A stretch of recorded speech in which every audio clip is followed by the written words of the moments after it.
My father demanded I give up my $500,000 inheritance to my sister. But when I refused, she discovered the truth about the favoritism and left them forever.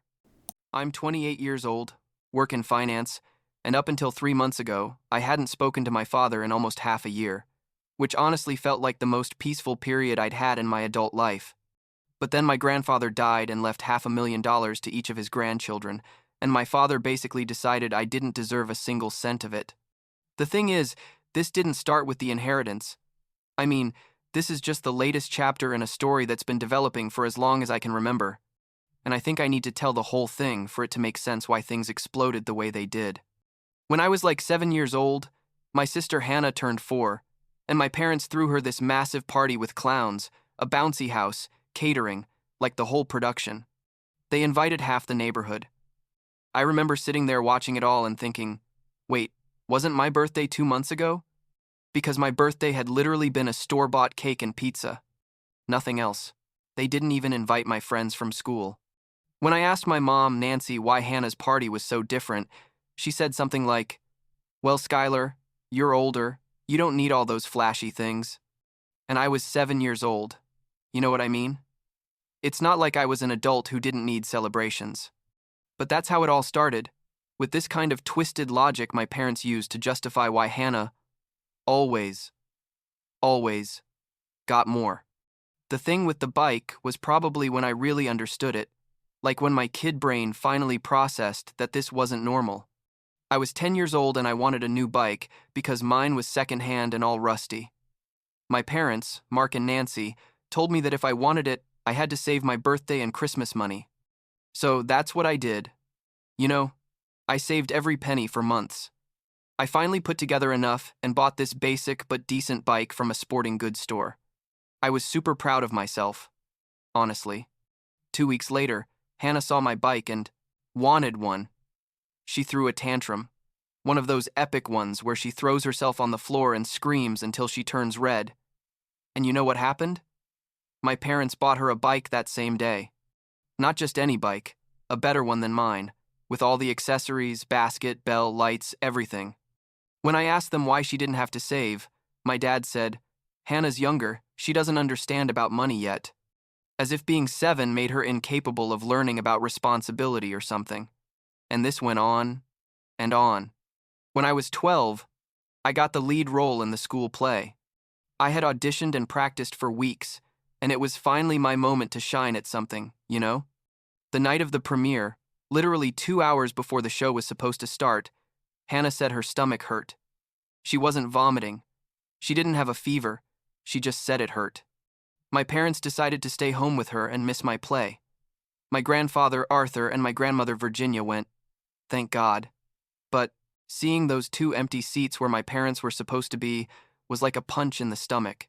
And the next day, I found out Hannah had been perfectly fine. She'd ordered pizza and watched movies with them all night. When I confronted my parents, my mom told me I was being selfish, that Hannah could have been really sick and they couldn't risk it. But the thing is, this happened all the time. Anything I did, any achievement, was minimized or directly ignored. If Hannah needed something, even if what she needed was completely made up. The airport incident when I was 16 almost broke me. I'm not gonna lie. I had been accepted into this super competitive summer program at Harvard, like they only accepted 50 students from the whole country, and I was one of them. It was an incredible opportunity for my future, especially because I was thinking about studying economics. The program started on a Monday, and my flight left at 6 a.m. And the night before, I reminded my parents that I needed them to drive me to the airport. We lived like 45 minutes away, and there was no public transportation at that hour. My dad said, "Oh yeah, sure, no problem." At 4 a.m., I wake up, go downstairs with my suitcase, and my dad is sleeping on the couch. I wake him up and he tells me, "Skylar, I can't take you. Hannah's dance recital is today and I need to be rested to take her." The recital was at 3 p.m. I mean, he literally had 11 hours to rest after dropping me off. I explained this to him. I basically begged him, and he just said, "Call an Uber or something," and went back to sleep. You know how humiliating it was to call my grandfather at 4:30 a.m. crying because my own parents wouldn't drive me to a life-changing opportunity? Arthur drove an hour and a half to pick me up and take me. We got there just in time, but the whole way I could only think about how little my family cared. College was another level of craziness. When I got my acceptance letters, I had gotten into some of the best schools in the UMA country, including one with a full scholarship that covered everything: tuition, housing, books, everything. I was euphoric. It was the result of years of hard work, of studying late, of participating in 1,000 extracurricular activities. When I told my parents, my mom said, "Oh, that's nice," and kept watching TV. My dad didn't even look up from his phone. But when Hannah announced she wasn't going to college, that instead she was going to take a gap year to find herself, which turned into 2 years, then 3, my parents praised her for being so mature and knowing her own limits. Logic doesn't exist in that house, I swear. So I went to college and basically built my life from scratch. Not that my parents would help me anyway, so it wasn't that different, I guess. I worked part-time during college, did internships every summer, graduated with honors. I got a job in finance that pays well. Really well, actually. And at 27, I bought my own house. I did everything myself, without a penny of help from my parents. Meanwhile, Hannah was still living in the basement of the family home, working part-time at a coffee shop, and my parents treated her like she was the 8th wonder of the world for just existing. Every time I visited, which was less and less frequent because, honestly, what for? I heard about how hard it was for Hannah to find her way, how sensitive she was, how much support she needed.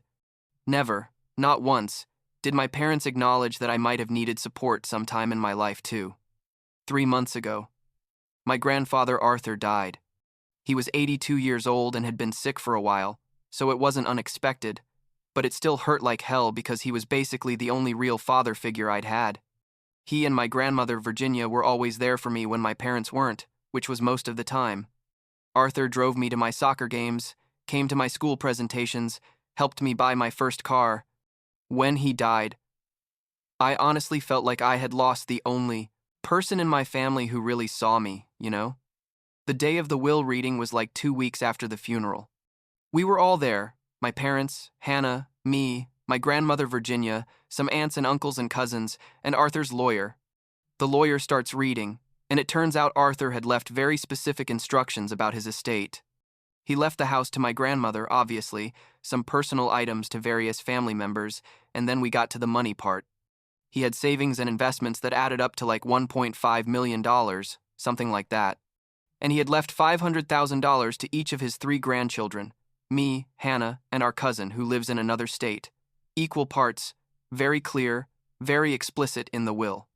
The lawyer even read this section where Arthur wrote that he firmly believed in equality and that each grandchild deserved the same financial support to build their future.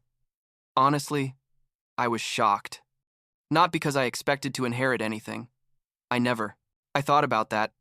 But $500,000 is a life-changing amount of money, especially when you have student loans and a mortgage. But what impacted me most was knowing that Arthur had thought of me, that he had included me equally, that he had validated me in a way my parents never did. I started crying right there in the lawyer's office, and it wasn't just about the money, it was about what it represented, you know, that someone thought I was worth as much as everyone else. We left the office and we didn't even make it to the parking lot when my dad grabbed my arm and said, "We need to talk about this." I thought he was going to say something like, "Arthur really loved you," or "What a blessing for everyone." But no. What he said was, "Obviously, you're going to share your inheritance with Hannah, right?" And I was like, "What?" I asked him what he meant, and he explained, very casually as if it were the most logical thing in the world, that Hannah needed the money more than I did, because she didn't have a career or a house or anything, while I was doing fine financially. My mom added, "Yeah, Skylar, it would be the right thing to do. Hannah has had more difficulties than you. She needs more support." I told them no, that grandfather had left clear instructions, $500,000 for each one, and that I had my own plans for that money, including paying off my student loans that were still like $80,000. My dad turned red, like that red he gets when he's about to explode, and said, "You're incredibly selfish. You've always been like this." That night, I got like 15 messages from my mom. all variations of the same theme. That Hannah was devastated, that she couldn't believe her own brother would be so cruel, that family takes care of family, that I should be ashamed. My dad called me and left me a voicemail, yelling that I was a disgrace to the family. And the worst part is, I knew Hannah hadn't started this. She never did. She just went with the flow while my parents orchestrated everything. But it still hurt that she didn't defend me. A week later, my dad sent me a very formal email telling me that since he was one of the executors of the will, along with my grandmother and the lawyer, he had decided to reinterpret Arthur's wishes. He said that Arthur obviously hadn't fully understood each grandchild's circumstances, and that the real intention was to provide for whoever needed it most. Therefore, he was planning to redirect my entire portion to Hannah. I literally copied and pasted that email and sent it to my grandmother because I couldn't believe what I was reading. Reinterpret? My grandfather's explicit and written wishes? Seriously? Virginia got furious. And when I say furious, I mean I had never seen her like that. She had been married to Arthur for 55 years. She knew him better than anyone, and she knew exactly what he had wanted. She called the lawyer immediately, called the other executor who was a family friend, and basically started a legal war against my own father. The lawyer explained to my dad that what he was trying to do was not only illegal, but directly violated the will, and that if he went ahead with this, he could be removed as executor and possibly face legal charges for misappropriation of trust funds or something like that. The will also had a clause that said anyone who tried to contest it would lose their own inheritance, which meant that if my parents fought this, they would lose the small amount Arthur had left to them. The thing escalated super fast. There were meetings with lawyers, heated calls, emails back and forth. My dad argued that there was a conflict of interpretation, that the spirit of the will was more important than the letter. The lawyer literally read him the section where Arthur wrote, I quote, I wish for each of my grandchildren to receive an equal portion of my estate so they can build their lives with the same support that everyone deserves. There's nothing ambiguous there, nothing to interpret. Eventually, the other executor and the lawyer voted to remove my dad as executor due to his obvious conflict of interest. My grandmother became the primary executor, and the will was executed exactly as Arthur had written it. I got my check like a month after all the drama, $500,000. I deposited it in my account and honestly sat in my car in the bank parking lot and cried for 20 minutes. It wasn't just the money. It was the validation. It was knowing that my grandfather had seen me as equal, that he had understood that I also deserved to be supported, even if my parents never saw it that way. It was like Arthur had given me a hug from beyond and told me, you did well. I'm proud of you. You deserve this. 2 days later, there was a family gathering, like one of those things where the extended family gets together to remember grandfather and basically process everything. I didn't. I want to go, honestly, but my grandmother asked me to, and I couldn't deny her anything. I arrived, and the atmosphere was super tense. My dad didn't even look at me when I walked in. My mom gave me a quick, cold hug. Hannah was in a corner looking at her phone. At one point, my uncle was giving a speech about Arthur and my parents, and my dad interrupted me and said, loud enough for everyone to hear, you know, Arthur was a generous man, but even the best men can make mistakes in their final days, and some in this family have taken advantage of those mistakes instead of doing the right thing. The silence was brutal. Everyone knew what he was talking about. Everyone knew he was publicly attacking me. I sat there feeling the stares of my cousins, uncles, everyone, and something in me broke. I stood up and said, do you want to say something, Mark? Say it directly? And he said, I already said it. You took advantage of an old man and stole money that wasn't yours. I told him that Arthur was perfectly lucid when he wrote his will, that it had been reviewed by multiple lawyers, that his instructions were clear as day, and that the only person trying to manipulate anything was him. My mom started crying, saying I was destroying the family.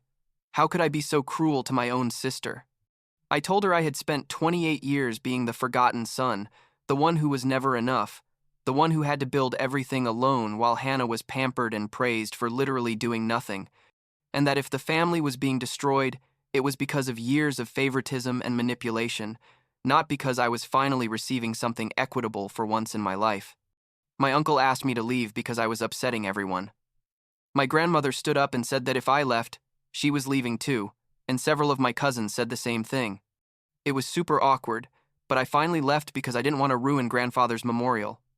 I drove home feeling like I had been emotionally wrung out, like completely empty. The next week, my grandmother came to my house. She sat me down and told me something I didn't know. It turns out that a year before he died, my parents had tried to convince Arthur to change his will to leave everything to Hannah.